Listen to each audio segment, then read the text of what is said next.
Esther 2. The search for a new queen.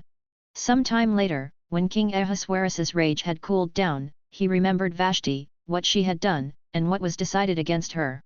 The king's personal attendants suggested, let a search be made for beautiful young virgins for the king. Let the king appoint commissioners in each province of his kingdom, so that they may gather all the beautiful young virgins to the harem at the fortress of Susa. Put them under the supervision of Haggai, the king's eunuch, keeper of the women, and give them the required beauty treatments. Then the young woman who pleases the king will become queen instead of Vashti. This suggestion pleased the king, and he did accordingly. In the fortress of Susa, there was a Jewish man named Mordecai, son of Jair, son of Shimei, son of Kish, a Benjaminite. Kish had been taken into exile from Jerusalem with the other captives when King Nebuchadnezzar of Babylon took King Jeconiah of Judah into exile. Mordecai was the legal guardian of his cousin Hadassah, that is, Esther, because she had no father or mother. The young woman had a beautiful figure and was extremely good-looking. When her father and mother died, Mordecai had adopted her as his own daughter. When the king's command and edict became public knowledge and when many young women were gathered at the fortress of Susa under Haggai's supervision, Esther was taken to the palace, into the supervision of Haggai, keeper of the women. The young woman pleased him and gained his favor so that he accelerated the process of the beauty treatments and the special diet that she received.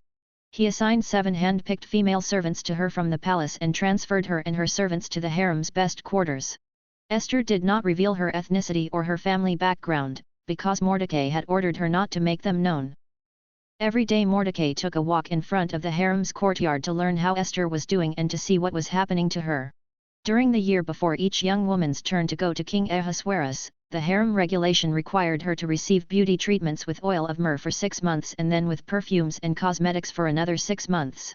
When the young woman would go to the king, she was given whatever she requested to take with her from the harem to the palace. She would go in the evening, and in the morning she would return to a second harem under the supervision of the king's eunuch Sheshgaz, keeper of the concubines. She never went to the king again, unless he desired her and summoned her by name. Esther becomes queen. Esther was the daughter of Abihail, the uncle of Mordecai who had adopted her as his own daughter.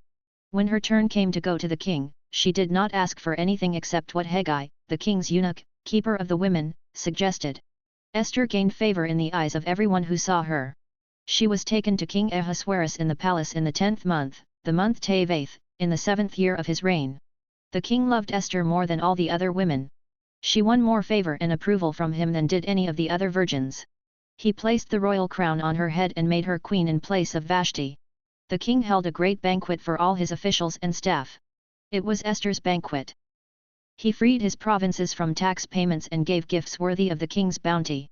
Mordecai saves the king. When the virgins were gathered a second time, Mordecai was sitting at the king's gate.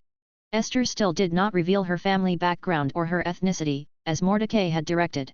She obeyed Mordecai's orders, as she always had while he raised her.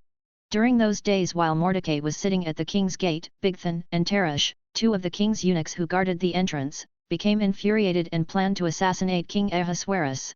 When Mordecai learned of the plot, he reported it to Queen Esther, and she told the king on Mordecai's behalf.